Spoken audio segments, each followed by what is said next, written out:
কালকে রাত্রে আনা এখানে আরো ফ্রেশ ফুলের দরকার। এটা রাত্রে বেলায় বেশি ভালো গন্ধ উঠছিল। সাদা ফুল দিনে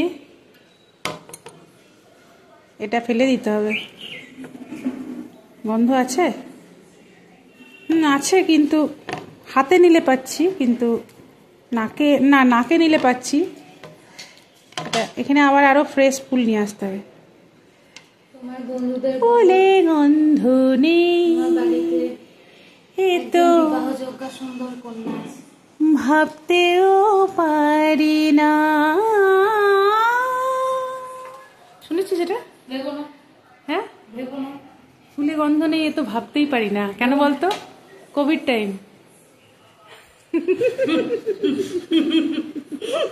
এটা কোভিডের সময় গান করা উচিত ছিল। ফুলে গন্ধ নেই, সুরে ছন্দ নেই, এ তো ভাবতে পারি না। কর কি যেন গাইছিলি একটা,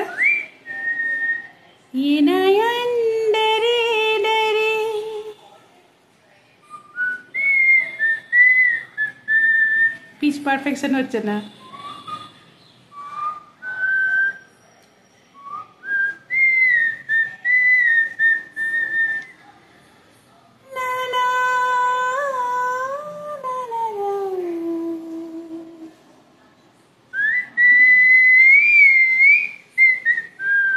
হয়েছে হয়েছে হয়েছে।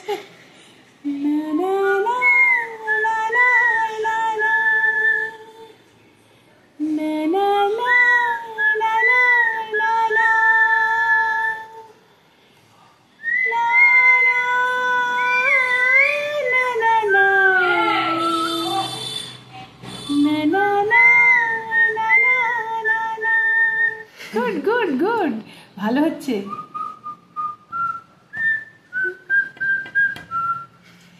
প্রিলিউড।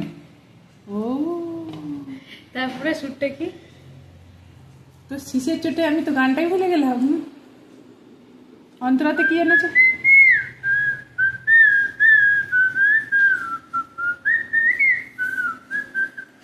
এটা কেউ কোনটা করলি?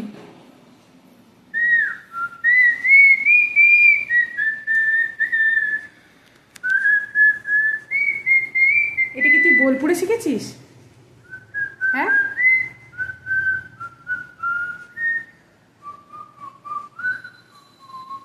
বুঝতে পারছি না। ও আচ্ছা, আমির খান। কিতনা মুশকিল গানা জরা গাকে দেখানা। পিচ বেড়ে গেছে।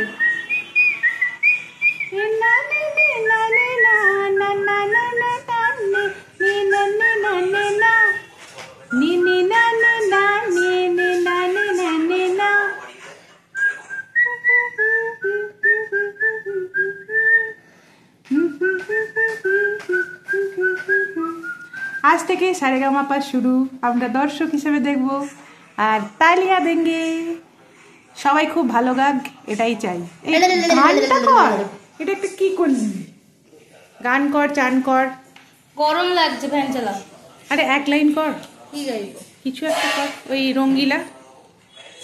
ও কি সব বাজাচ্ছে? বাজাক না, ওর বাজানোটা ছাপিয়ে। সন্ধ্যা তারা ওই জাগে, কৃষ্ণ চূড়ার রং লাগে, মনের গোপন কোন রাগে, কে জানি কখন রাঙা। এই জায়গাটা একটু সাসপেন্স দিয়ে কর।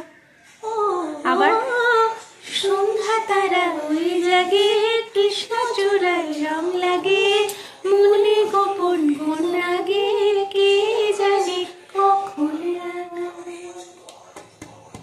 হরিণের মতো পায় গুনগুনি ছুটে যায়, পিয়ালে রান্নায় গুনগুনলি না, চন্দনা কয় শিমুল শাখায়।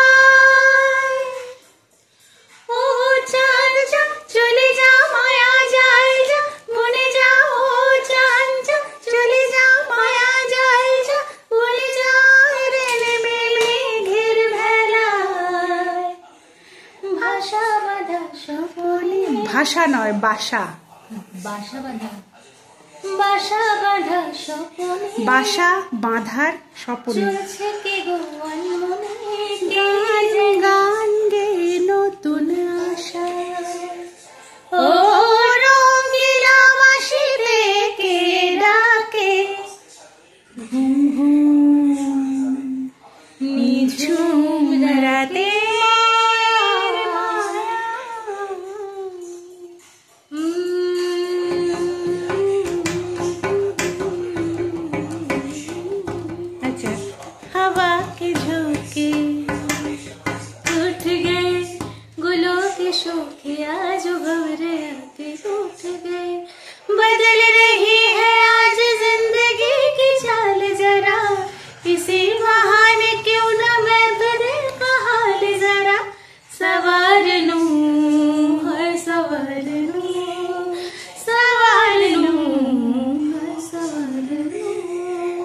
বদ্দি ভাই কি করছে?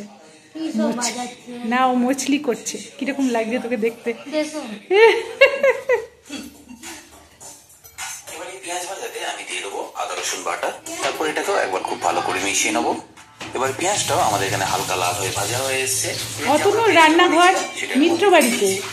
আমি শিওর আপনারা হয়তো দই কাতলা বানানোর জন্য অনেক রকম পেস্ট ট্রাই করেছেন, বাট একবার এই পেস্টটা ট্রাই করে দেখুন, পুরো স্বাদটাই একদম চেঞ্জ হয়ে যায়। হ্যালো এভরিওয়ান, সবাই কেমন আছো? তো আজকে আমার রান্নাঘরে অতনুর রান্নাঘরের স্পেশাল দই মাছ রেসিপি হচ্ছে, আর যেটা রান্না করছে সায়ন্তনী মিত্র। তো আমি অনেক রকমভাবেই দই মাছ রেসিপি করেছি, তোমাদের সাথে কিছু কিছু শেয়ারও করেছি।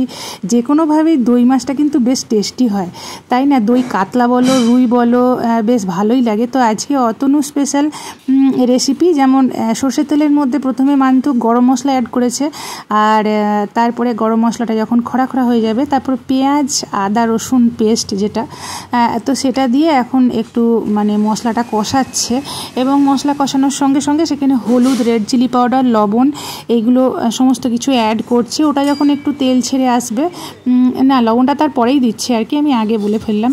যখন তেল ছেড়ে আসবে তখন ও একটা আলাদা পেস্ট করেছে, যেটা আমি আগে দই মাছে কখনো করিনি। সেটা হচ্ছে গিয়ে কাজু বাদাম, মৌরি আর পোস্ত। তো এইগুলো একটা স্মুথ পেস্ট করে মশলাটা কষানো হবে। আর এদিকে দইটা অ্যাড করব সবার লাস্টে, এবং দইটাকে খুব ভালো করে চামচে, বাটি চামচে করেও তোমরা ফেটিয়ে নিতে পারো, বা মিক্সিতে একবার ঘুরিয়ে নিতে পারো, যেটাও হবে। তো সবার লাস্টে দইটা অ্যাড করে একটু গ্রেভিটা যখন তেল ছেড়ে আসবে বা একটু ফুটে যাবে, মান্তুর রান্না কি বলো তো, খুব বেশি খুব কষায়ও না, আমরা যেমন কষতে দিয়ে তেল ছাড়া অবধি অপেক্ষা করি, ও কিন্তু অত কিন্তু রান্নাটাকে ও একটু হেলদি প্রসেস রেখে রান্না করে, কিন্তু মানে খুব টেস্টি হয়। মানে জানি না এটা হাতের গুণ নাকি জানি না, আমরা যেমন অনেক ধীরে সুস্থে কষতে টেস্তে দিলাম, তারপরে খানিকক্ষণ বাদে একটু অপেক্ষা করছি, ও কিন্তু অত খুব তাড়াতাড়ি কুইক আর কি, খুব জলদি করে ফেলে, কিন্তু খুব ভালো হয়। এবং এক্ষেত্রেও দই মাছটা খেতে খুব ভালো হয়েছিল। লাস্টে একটু গরম মশলা অ্যাড আর ধনেপাতা দিয়ে দিও, দেখো দুর্দান্ত।